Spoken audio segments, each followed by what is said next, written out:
आपण बघतोय अगदी गिरगाव चौपाटीवर पोहोचलेला आणि यावेळेला उपमुख्यमंत्री एकनाथ शिंदे, त्याचबरोबर रामदास आठवले केंद्रीय मंत्री राम कदम सुद्धा आपल्याला या दृश्यांमध्ये दिसत आहेत।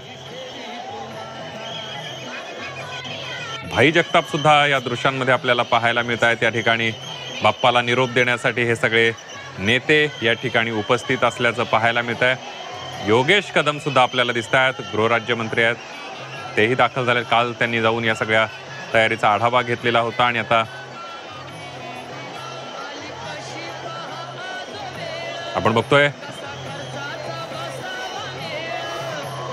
मुंबईमध्ये दरवर्षीप्रमाणे याही वर्षी उत्साहामध्ये गणेशोत्सव साजरा करण्यात आला। मुंबईतल्या गणेश मंडळांना जर आपण बघितलं तर एक मोठी परंपरा आहे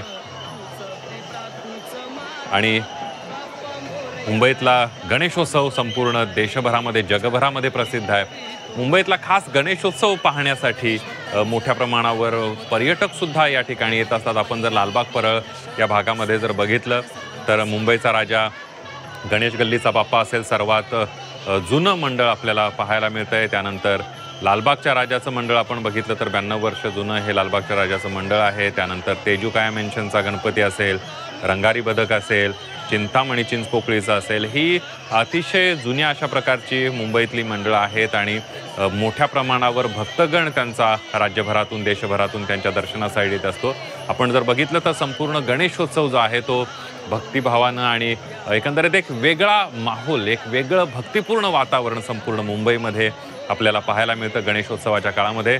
आणि याच विसर्जन मिरवणुकीचा आढावा घेण्यासाठी, बाप्पाला निरोप देण्यासाठी काही नेते सुद्धा, उपमुख्यमंत्री एकनाथ शिंदे, केंद्रीय मंत्री रामदास आठवले, विधान परिषदेचे सभापती राम शिंदे, गृहराज्यमंत्री योगेश कदम हे गिरगाव चौपाटीमध्ये शासनाच्या वतीनं उभारण्यात आलेल्या व्यासपीठावर आपल्याला पाहायला मिळतात। आणि एकंदरीत जर आपण बघितलं पोलिसांचाही चोख बंदोबस्त आपल्याला पाहायला मिळतोय। मुंबई पोलीस नेहमीच अशा प्रकारे सण उत्सवांमध्ये आपल्याला मुंबईकरांची काळजी घेताना दिसतात, कायदा सुव्यवस्था राखताना दिसत आहेत, नियोजन करताना आपल्याला पाहायला मिळत आहेत।